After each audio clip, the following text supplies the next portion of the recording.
ஒரு அடர்ந்த காட்டில் காளி, காகம், வெள்ளிப்புறா மற்றும் சிட்டுக்குருவி ஆகிய மூவரும் நெருங்கிய நண்பர்களாக வாழ்ந்து வந்தனர். அவர்கள் எப்போதும் ஒன்றாக இரை தேடி மகிழ்ச்சியாக இருந்தனர். ஒருநாள் காளி காகம் மட்டும் தனியாக உணவு தேடி பறந்து சென்றது.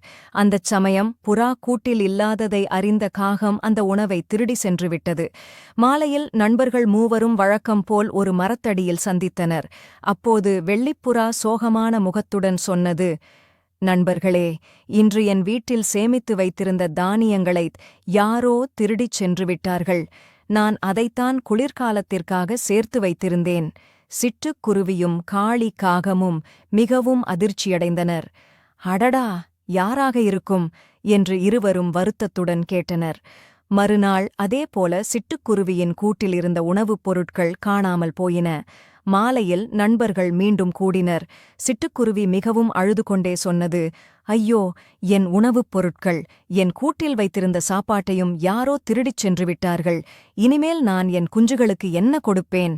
காளிகாகம் இரண்டும் கலந்த அதிர்ச்சியையும் குற்ற உணர்ச்சியையும் முகத்தில் காட்டிக்கொண்டு, இது பெரிய அநியாயம், ஒரே காட்டில் அடுத்தடுத்து திருட்டு நடக்கிறது என்று கூறி அவர்களைச் சமாதானப்படுத்தியது. மறுநாள் நண்பர்கள் கூடும் இடத்திற்கு காளிகாகம் வரவில்லை. வெள்ளிப்புறாவும் சிட்டுக்குருவியும் மட்டும் அங்கு இருந்தனர். ஏன் காகத்தைக் காணவில்லை என்று புறா கேட்டது.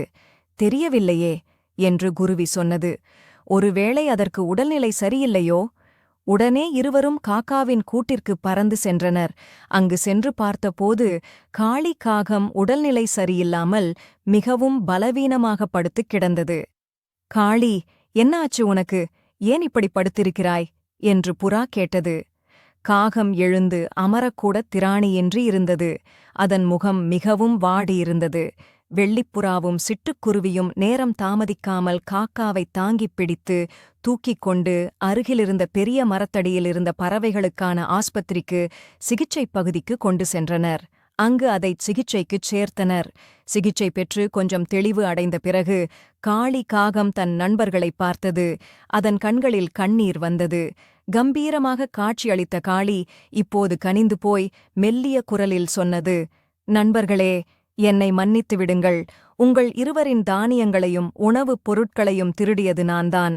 என் உடல்நிலை சரியில்லாமல் இருந்ததால் என்னால் உணவு தேடப் போக முடியவில்லை. என் பசியை அடக்க முடியாமல் நான் திருடிவிட்டேன். நான் செய்தது பெரிய தவறு. ஒரு நல்ல நண்பனாக உங்களுக்கு துரோகம் இழைத்துவிட்டேன். என்னை மன்னித்து விடுங்கள் என்று மீண்டும் மீண்டும் கெஞ்சியது. வெள்ளிப்புறாவும் சிட்டுக்குருவியும் காகம் உண்மையைப் பேசியதைக் கேட்டு மிகவும் நெகிழ்ந்து போயினர். திருடியது தவறு என்றாலும் தன் தவறை தைரியமாக ஒத்துக்கொண்ட காகத்தின் நேர்மையை பாராட்டினர்.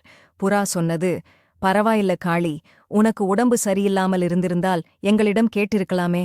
நாங்களே உனக்குக் கொடுத்திருப்போம். இப்போது நீ உடல் நலம் தேறி எழுந்து வா. நாங்கள் உன்னை மன்னித்து விட்டோம்.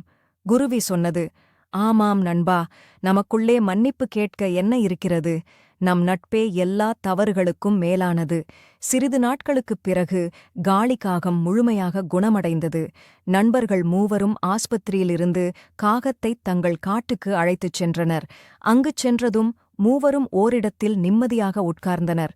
காகத்தின் உடல் நலனுக்காக புறாவும் குருவியும் கொண்டு வந்திருந்த சோளத்தை மூவரும் ஒன்றாகச் சுட்டுச் சாப்பிட்டனர். மீண்டும் அவர்கள் மூவரும் சந்தோஷமாகச் சிரித்து பேசி தங்கள் நட்பைத் தொடர்ந்தார்கள்.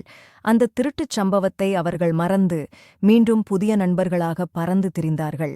நீதி: தவறு செய்வது அனைவரின் இயல்பு. ஆனால் செய்த தவறை உணர்ந்து மன்னிப்புக் கேட்பது அதைவிடப் பெரிய குணம்.